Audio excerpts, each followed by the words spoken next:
Hello and welcome to Beyond the Filter, a podcast about censorship. I'm Brandy. And I'm Jeremy. And today we're talking about the world-first social media minimum age law that's just been introduced in Australia. Since the 10th of December, social media platforms have been required to block Australian under-16s from using their services or face hefty fines. Around 96% of Australian kids aged 10 to 15 use social media. So this isn't a niche rule.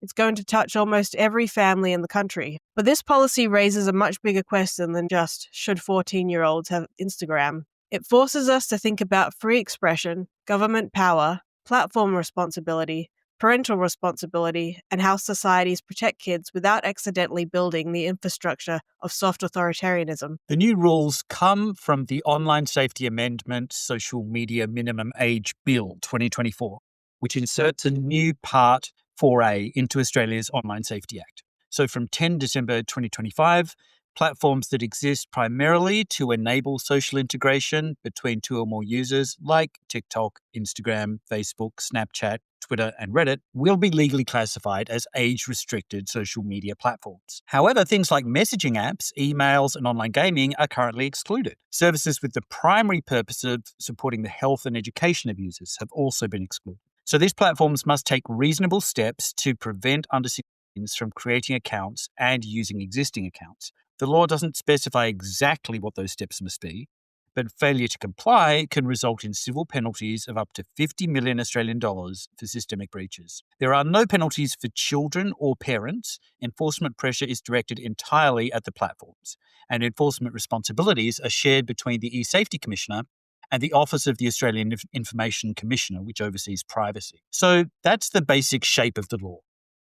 Australia has spent the last decade expanding the powers of the eSafety Commissioner, Australia's government office dedicated to online harm. The Online Safety Act 2021 dramatically broadened that office's authority. It can order the removal of cyberbullying, violent materials, image-based abuse, and content judged harmful to children. The government has also been very clear about its ambitions. It wants Australia to be a global model for controlling online harms and expects other countries to copy its approach. Just to jump in with some context here, the eSafety Commissioner has been a little controversial as to just how conservative it is. Back in 2021, the eSafety Commissioner appeared on a US anti-porn podcast produced by the National Centre on Sexual Exploitation, a group which used to be called Morality in Media.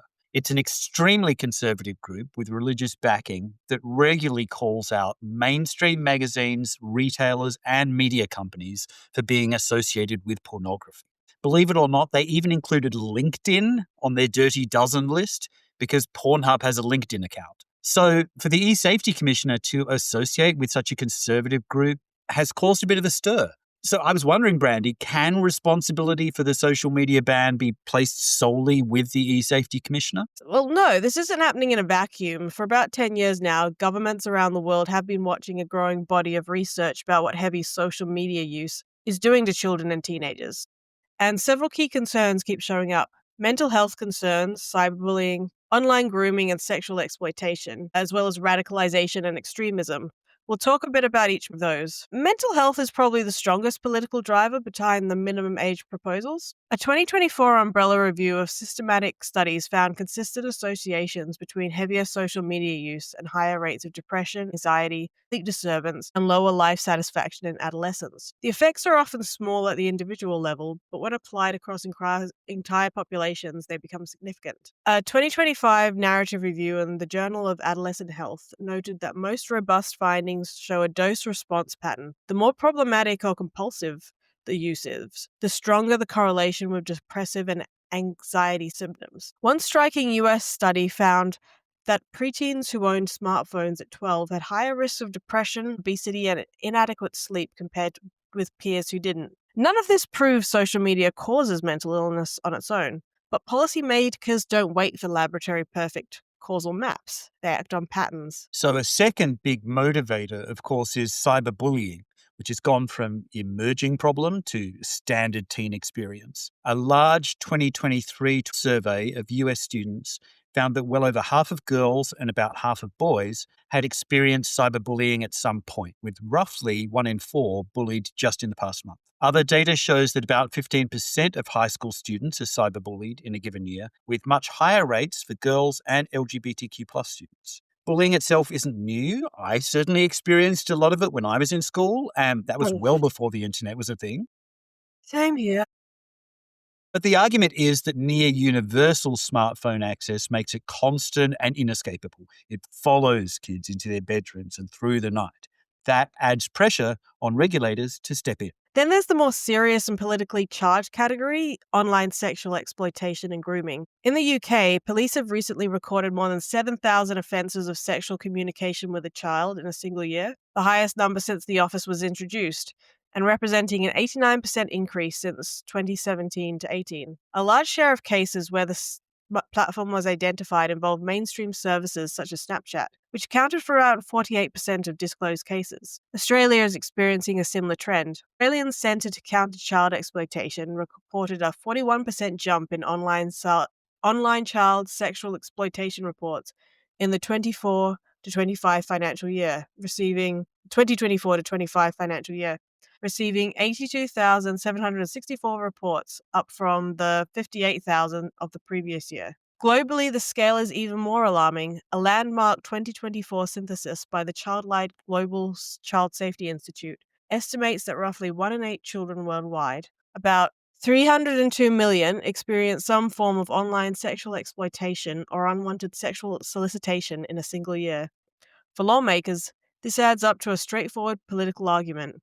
If mainstream digital platforms have become major vectors of online child sexual exploitation, then declining to regulate children's access is no longer viewed as a neutral or passive stance. I've said before that the two issues that always stand behind proposals to regulate the internet are child exploitation and terrorism. So it's not surprising that a fourth pillar behind the move to ban social media for under 16s is concern about youth radicalisation. According to a 2025 summary of the Europol EU Terrorism Situation and Trend Report, online platforms, including social media, messaging apps, gaming environments, and video sharing platforms, remain pivotal enablers of propaganda, radicalisation, and recruitment by violent extremist groups. In many cases, the report notes these groups exploit algorithm-driven content recommendation, meme culture, gaming communities, and hybrid online gaming social media ecosystems to reach young, isolated, or vulnerable individuals. European research networks and policymakers echo this urgency.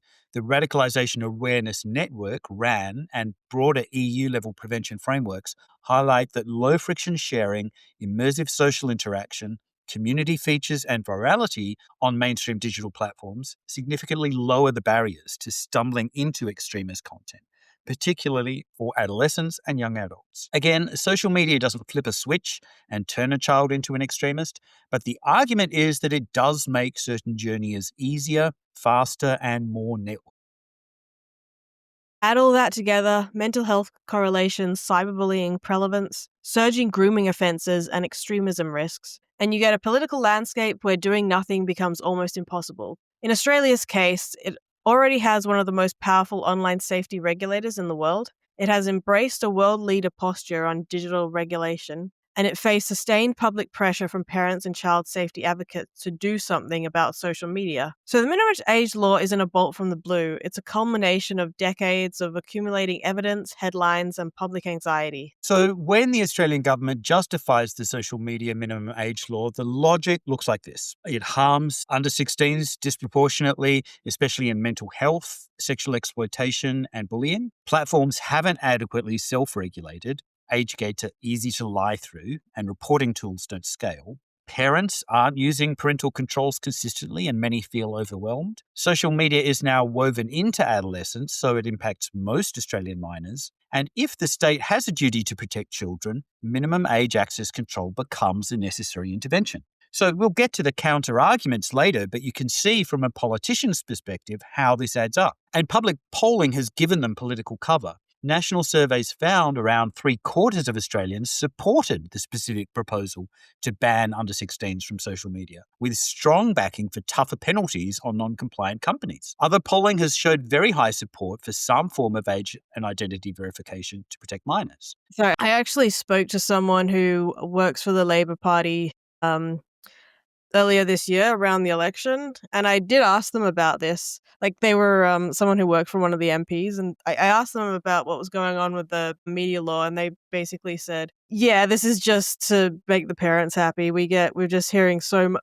Every time we talk to people and ask what their number one issues are, when it's a parent, it's almost get our kids off social media, get our kids off social media, do something. And we're like, yeah, all right, this is what we're doing. I was going to say that, yeah, it's definitely not a vote-winning measure for children, but children don't vote, right? Yeah, exactly. They're, they're literally disenfranchised. So this is aimed squarely at parents. And so Yeah. the narrative here is that there's a big evidence base creating rising public pressure, which creates a political Mm. opportunity, which Yeah. leads to legal intervention. And that leads us straight into the central debate, which Yeah. is Is this protection or is this censorship? On the protection side, the government appeals to the UN Convention on the Rights of the Child, arguing it is obligated to protect minors from harmful online environments. And the ban is presented as a delay rather than a permanent exclusion, way to give kids a few more years of development before entering adult spaces. On the censorship side, the law restricts freedom of expression and access to information for 13 to 15-year-olds, many of whom are politically aware, socially engaged, and dependent on digital communities. Human rights lawyers warn about overblocking, where platforms remove content and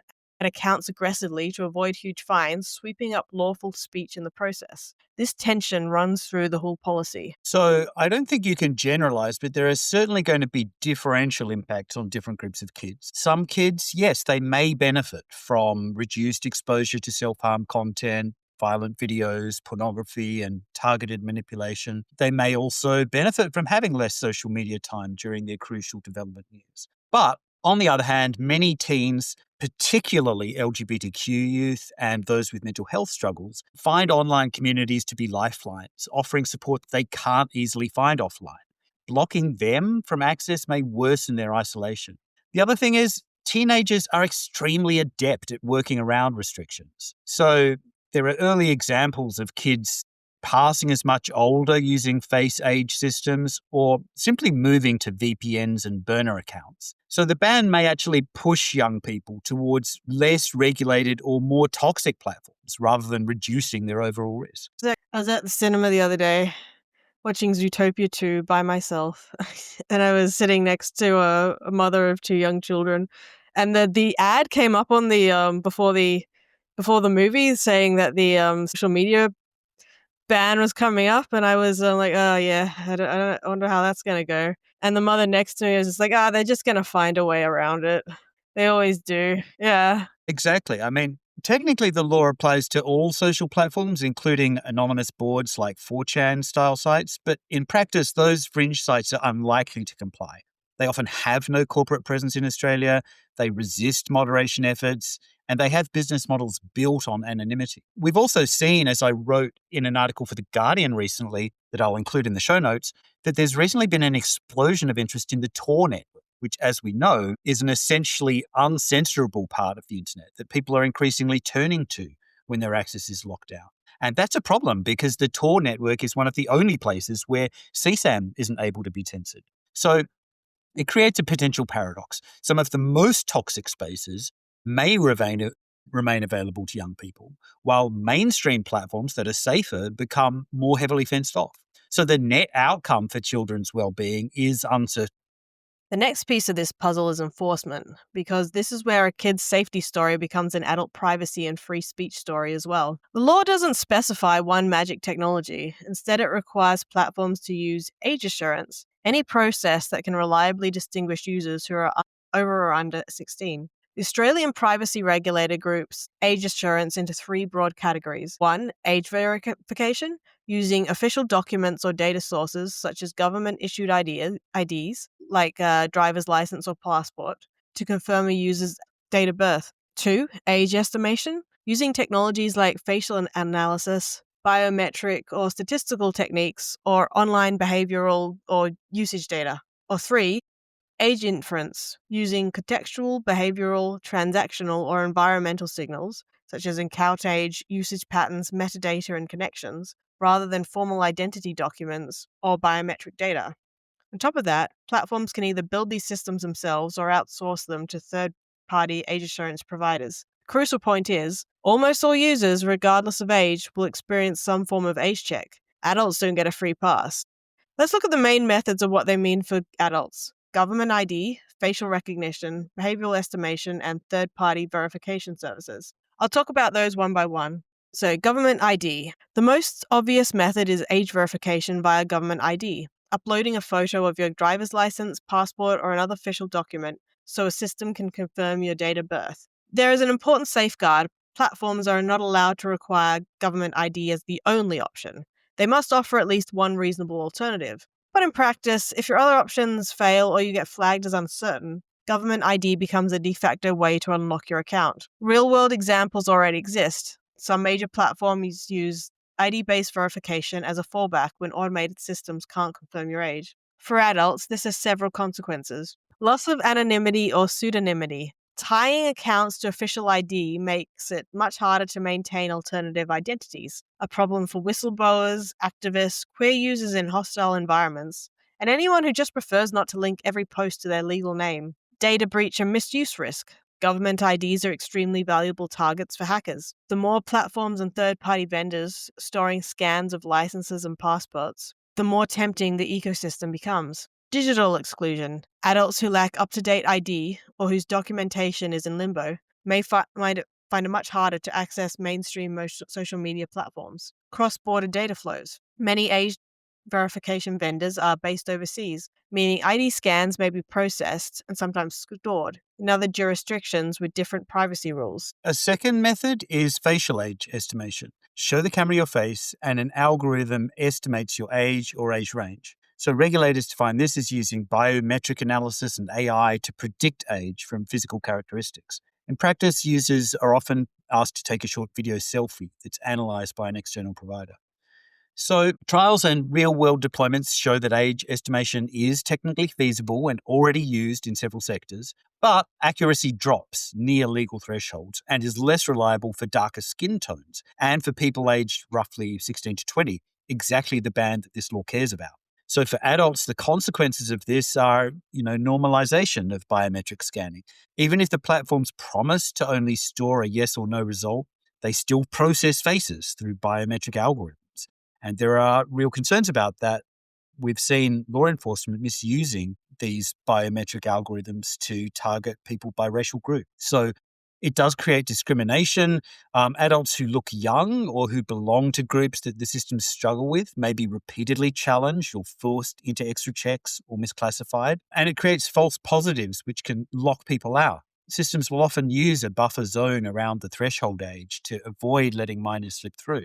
But that, of course, increases the risk of wrongly blocking adults. And knowing that you may be asked for periodic biometric selfies just to keep your account can make platforms feel less like public squares and more like controlled checkpoints. Again, you also have to wonder about how successful this will be against determined kids. I've heard that minors will just get an older brother or sister to sit in front of the camera so they can get their verification done. Then the most subtle category is age inference, guessing age based on behavior rather than faces or documents. Regulatory guidelines describe this as using contextual, behavioral, transactional, or environmental signals. For example, how long the account has existed, which content it interacts with, the language and style of posts, when the user is active, connections with other users who appear to be under 16, and membership in youth-focused groups.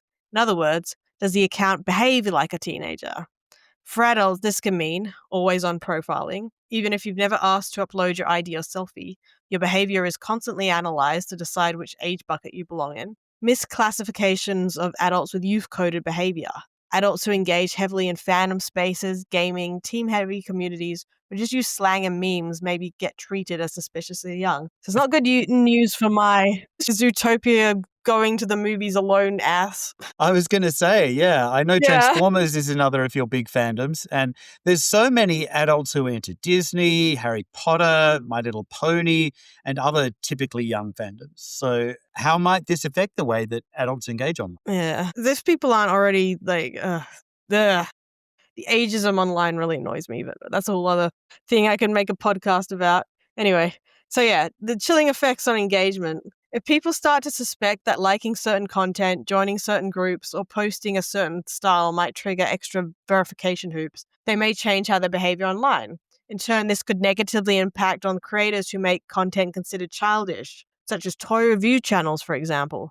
And then there's pressure against data minimization. Regulators recommend collecting a little data as necessary, but from a business perspective, the more data usually means better models. That tension is unresolved. So rather than doing all of this age checking themselves, platforms may elect to outsource their age checks to specialist age assurance companies. Regulators explicitly permit this. Platforms can rely on external vendors for ID checks or facial estimation or both. Some vendors advertise privacy preserving designs, for example, systems where the platform never sees your ID and the vendor never learns which site you're trying to access, using token-based confirmations instead of raw data sharing. These designs are technically possible, but they aren't mandatory. So for adults, this means more entities knowing who you are. Instead of just trusting the platform, you now have to trust the platform, the age assurance provider, and often a cloud infrastructure behind them. And there have been cases where data has been leaked by an identity provider. Just this year, Discord's provider was breached, which exposed personal details from 70,000 users, including users from Australia. Also, it's an opaque black box. Most people will have no idea which vendor is being used, what data they store, where it's processed, or how long it's kept. And there's the danger of scope creep. Once you have an ecosystem of age assurance providers, it becomes easy to reuse that infrastructure for other purposes. Gambling, adult content, news access, even government services. So, in practice, platforms are unlikely to rely on just one method. They will layer low friction behavioral inference in the background, biometric or other checks when accounts are flagged as uncertain, and age ID verification as a final option if all else fails. For adults, that adds up to several big shifts. You're no longer assumed to be an adult by default. If the system can't be sure, you're treated as a potential child until you prove otherwise. Anonymity and a pseudonymity harder to maintain. Certain groups and behaviors will encounter more friction than others, and most importantly, the infrastructure for age gating becomes normalized, and once it exists, it can be repurposed for broader access control. The intended target is under 16s, but the practical impact extends to everyone. There's another enforcement dynamic to consider as well: overcompliance. When you tell platforms to take reasonable steps to protect children and then threaten them with multi-million-dollar fines and give a powerful regulator the ability to order takedowns and blocking, you create very strong incentives to err on the side of deletion. We've already seen this under other parts of the Online Safety Act. In high-profile cases involving violent content, platforms have geo-blocked URLs for Australian users and still faced pressure for broader action. Fines for non-compliance with transparency obligations can accumulate rapidly. So if you're a platform lawyer looking at that landscape, the lesson is simple. When in doubt, take it down, and sometimes take it down everywhere. I guess the best known example of this is when the eSafety Commissioner attempted to take down a stabbing video from X, not only for Australia, but worldwide. And Elon Musk fought her in the federal court until she eventually dropped the demand. I'm not a big Elon Musk fan, but I have to say that I agree. I mean, yeah, I like broken clock, I guess, yeah. But in this case, he was Yeah. right. Like, it was an overreaching demand. Nobody appointed the eSafety Commissioner as the global internet censor. Yeah. So human rights bodies have warned for years that these kind of regimes create chilling effects. Intermediaries acting as de facto speech police over-remove lawful content to stay out of trouble. Users also learn to self-censor because the boundaries of acceptable become unpredictable. Similar patterns are emerging under the EU's Digital Services Act, where some services contemplate geo-blocking entire regions or radically tightening moderation to avoid risk. So in Australia, overcompliance could look like more aggressive takedowns of anything that might be interpreted as harmful to minors, even if adults have a legitimate interest in accessing it. We could also see broad geo-blocking of content for Australian users, rather than narrowly targeting specific illegal posts. And we could see the quiet demotion of lawful but sensitive material, graphic news reporting, controversial political speech, queer content, because the risk calculus for platforms has changed. Even if you're a completely law-abiding adult, you feel this indirectly. Your feed gets blander, certain topics stop surfacing, some links don't open. You might have to use VPNs just to see material that's freely available elsewhere. So that's the paradox. In trying to protect kids from the worst of the internet, we also make it much easier, technically and politically, to shrink what adults are allowed to see. So, if this is all about kids, why not rely more heavily on parents and parental controls? Surveys show that many parents underutilize parental control tools on their children's devices. About half of parents use parental controls on smartphones, tablets, or social accounts, and even fewer do so on game consoles. Usage is often inconsistent, with some parents applying controls on certain devices or accounts, not others. Studies and reports suggest that several contributing factors: complexity and fragmentation. Many parental controls are confusing, difficult to configure, or buried in device settings, discouraging consistent use. Reliance on informal strategies. Rather than using technical tools consistently, many parents monitor their children informally by checking devices, knowing passwords, or talking regularly, and perceived effort and effectiveness. Some parents find tool time consuming or less effective, leading them to apply them selectively. The research also indicates that parents are aware of online risks such as inappropriate content, cyberbullying, or overuse, yet feel the technical responsibility falls disproportionately on them. While qualitative evidence suggests parents sometimes feel less tech savvy than their children or experience conflict enforcing restrictions, large-scale qualitative data on these motivations remain limited. Overall, the evidence shows that while parental controls exist, uptake is incomplete and uneven, highlighting the need for more accessible tools and additional support from tech companies and policymakers. So before wrapping up, it's worth asking, was a hard under 16 ban the only option? Most experts would say no. Around the world, child rights bodies, academics, and some regulators argue that we already have plenty of alternatives that protect kids without excluding them from the digital public square. Some of those options include safety by design, which means instead of banning kids from social media, we redesign the platforms to be less harmful by default, having safer privacy settings, fewer manipulative patterns, reduced late night notifications, and algorithms that don't aggressively push doom scrolling. The focus here is safety first, rights preserved, not safety by removing the child entirely. Another thing we could do is to have targeted age checks for high-risk content. That way, we would tighten age verification for the most dangerous categories, like extreme pornography and violence, rather than every form of social interaction. That's close to the current model in the UK, although that may change as other countries start adopting Australia's approach. So the idea there would be to shield kids from the worst content without cutting them off from friends, communities, and support networks. Another option is parental consent models. So some jurisdictions explore systems where under 16s can join platforms only if a parent verifies and approves. This keeps agency closer to the family rather than the state and recognizes that not all teens or circumstances are the same. And additionally, we have a lot of existing laws that could be enforced before inventing new bans. So governments could simply enforce existing safety, privacy, and child protection laws more consistently. So from this perspective, the problem isn't a lack of rules, but weak enforcement and under-resourced regulators. Finally, many experts would say that digital literacy for both kids and parents is one of the most powerful tools available. Children and teens who are taught how platforms work, how manipulation and grooming operate, and how to report abuse are better able to navigate complex online spaces. Teachers groups and child rights bodies in Australia have said the same thing. Bans might reduce exposure, but education reduces vulnerability. We also need to think about who gets to have a say. As I mentioned earlier, young people don't vote, but they can be given input into governance. Research groups have emphasized that young people themselves should be a part of developing policy, not just the ones that it's imposed upon.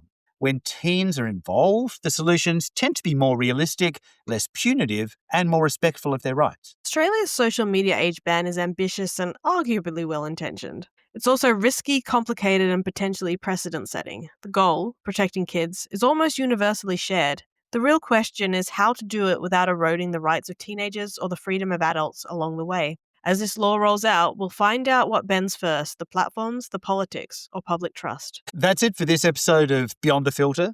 Tune in again next month for another look at censorship online and fandom and all of the other things that we love to talk about. So that's goodbye from me. And thank you for listening.